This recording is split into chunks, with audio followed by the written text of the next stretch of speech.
वालेकुम। उल्टे चश्मे के साथ हाजिर आए। उम्मीद करते हैं कि आप भी खैरियत से होंगे, हम भी खैरियत से हैं। आज के व्लॉग लेके फिर आपकी ये खिदमत में हाजिर हैं। और आज का व्लॉग जो है हमारा वो कुकिंग के हवाले से, क्योंकि आजकल मौसम बहुत ज़्यादा ख़राब है, तो इसलिए बाहर यानी कि घर से बाहर भी नहीं जा रहे हैं। तो क्यों ना सोचा हमने व्लॉग के अंदर हम कुकिंग के हवाले से व्लॉग डाल देते हैं। आपको आवाज़ आ रही होगी जुहान के चीखने की, तो खैर वो छोटा बच्चा है तो उसको हम कुछ नहीं कह सकते। इसी तरह से तो आज जो हम रेसिपी बना रहे हैं वो बहुत यूनिक और कम बजट में बनने वाली है। अगर आपके घर में कोई गेस्ट आ जाए तो आप जल्दी से वो रेसिपी को फॉलो करें और फटाफट अपने मेहमानों को मज़ेदार सी रेसिपी ट्राई करवाएं। तो आइए हमारे साथ, हम आपको बताते हैं कि हम कौन सी रेसिपी बना रहे हैं। रेसिपी के लिए सबसे पहले हमें जो चीज़ दरकार है वो है हमारा बेसन। ये हमारा 2 टेबल स्पून बेसन है, जिसको हम लो फ्लेम के ऊपर कढ़ाई के अंदर भून लेंगे। कच्चा बेसन डालेंगे आप तो रेसिपी में फिर वो कच्चेपन की हीक आती है, तो इसलिए हम इसको स्लो आंच के ऊपर इसको हम करेंगे फ्राई। और साथ में हमने अपने सामान कटिंग कर लिया। ये हमारी देखें, ये एक दरमियानी साइज से हमने प्याज लिए, साथ में हमारे टमाटर हैं, हरा धनिया, पुदीना, और जो हमारे मसाले हैं ये देखें कुटा धनिया है, यानी कि हमने साबुत धनिया को थोड़ा सा मसल के कूट लिया है। और ये देखें ये है हमारा ज़ीरा, और साथ में ये देखें हमारे मसाले हैं जिसमें है हल्दी, धनिया पिसा और नमक और कुटी मिर्च और पिसी मिर्च। तो अब हम बेसन को जो है वो कर रहे हैं फ्राई। हाँ खाओ। ये देखें ये बेसन जो है हमारा वो भुन गया है, तो अब हम इसको किसी चीज़ में निकाल लेंगे और बाकी की हम रेसिपी फॉलो करते हैं। तो एक फ्राई पैन में हमने ऑयल 2 टेबल स्पून हमने ऑयल डाल दिया है, जो गर्म हो गया। तो इसके साथ ही हम इसमें डाल रहे हैं हरी मिर्ची, और हरी मिर्ची के साथ ही हम डाल रहे हैं ये हमारा है जीरा।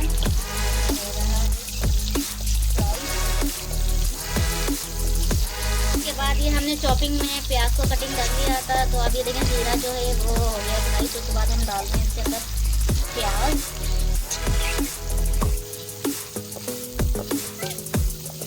प्याज आप अपनी मर्ज़ी से किसी तरह भी चॉप कर सकते हो, या तो लंबी कटिंग कर सकते हो। तो मैंने चॉपिंग करी है, तो इसलिए आपकी मर्ज़ी, आप किसी तरह से भी कटिंग कर सकते हैं। अब हम इसमें डालेंगे ये धनिया, साबुत धनिया जो कि हमने मसल लिया था। तो अब हम इसको इस वक्त तक पकाएंगे जब तक कि प्याज अपना कलर नहीं चेंज कर लेती। साथ में हम डाल रहे हैं इसके अंदर ½ टी स्पून जो डाल रहे हैं हम वो डाल रहे हैं लहसुन अदरक का पेस्ट, और इसके साथ ही हम डाल देंगे टमाटर। और ये देखें टमाटर चॉपिंग में कटिंग हुआ है, और साथ में हरा धनिया और पुदीना। तो ये देखेंगे अब हमने इसमें डाल दिया है, और अब हम इसमें ऐड करेंगे बिल्कुल थोड़ा सा पानी, ताकि हमारे जो टमाटर हैं वो गल जाएँ। तो ये देखेंगे अब हम इसमें डाल रहे हैं ½ कप पानी, ताकि हमारे टमाटर जो हैं गल जाएँ। और साथ में ही हम देखें इसके अंदर डाल रहे हैं मसाले, जो हमने आपको पहले ही बता दिया था। ये हमने डाल दिए इसके अंदर मसाले। तो अब जब तक ये हमारे मसाले और टमाटर गल नहीं जाते और मसाले मिक्स नहीं हो जाते, तो अब हम इसको देखते हैं थोड़ा सा। तो ये देखें फाइनली हमारे टमाटर जो हैं वो गल गए हैं, आप देख रहे हैं। तो और मसाला जो है वो भी अच्छी तरीके से मिक्स हो गया है। तो अब हम इसमें ऐड करेंगे बेसन को, और ये देखें ये हमने ऐड कर दिया है बेसन।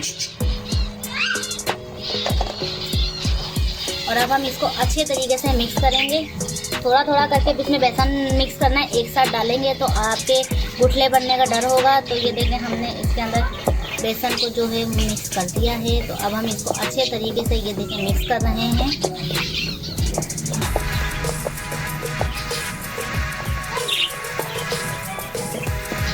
ये हमने इसमें बेसन को मिक्स कर दिया है अच्छे तरीके से। और अब हम इसमें ऐड करने लगे हैं जो इसकी खास चीज़ है, वो है चावल, जो कि हमने पहले ही बॉईल कर लिए थे, आप ये देखें। तो अब हम इसमें कर रहे हैं चावल को ऐड।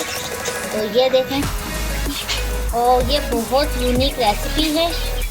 तो ये देखें अब हमने इसमें बॉयल एग जो है वो बॉयल राइस जो है वो हमने इसमें मिक्स कर दिए हैं। और अब हम इसको फाइनली मिक्स करेंगे।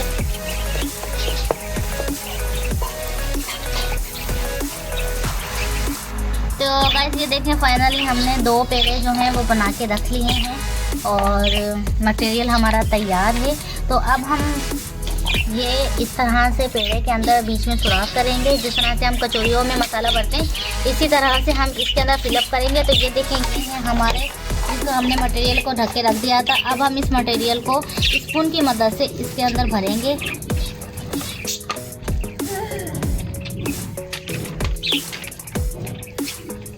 हमने इसके अंदर मटेरियल को भर के और इसको इस तरह से हमने कवर कर दिया है। तो ये देखें आप, ये अभी हम इसको अच्छी तरीके से कवर करने के बाद इसको हम बेलेंगे। अभी हम इसको बेल रहे हैं और यह देखें आप, ये हमारा जो पराठा है वो बेल रहा है। अब हम इसको पलटेंगे नहीं, खैर बस ये कि इसी तरफ से हम इसको बेलते रहेंगे।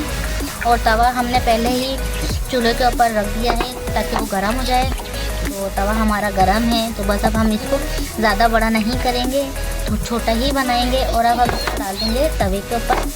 ये हमने इसके ऊपर ऑयल डाल दिया है। अब हम इसको किलो आँच के ऊपर पराठे की तरह सेकेंगे। तो ये आप देख रहे हैं, आप बीच में से आपको मटेरियल नज़र आ रहा होगा। तो अब ये आहिस्ता किलो आँच के ऊपर हमारा जो पराठा है तो वो सीख रहा है। तो आप लोग भी अपनी फैमिली के लिए बनाएं और फैमिली को खिलाएं, ताकि वो आपको बताएंगे कि ये रेसिपी कितनी मज़ेदार है। तो गाइस अब हम दूसरा पराठा जो है वो तैयार कर रहे हैं। तो ये देखें, ये हमारा जो पहला पराठा है वो तैयार हो गया है। तो अभी हम 2 पराठे तैयार कर रहे हैं बच्चों के लिए, दोनों के लिए।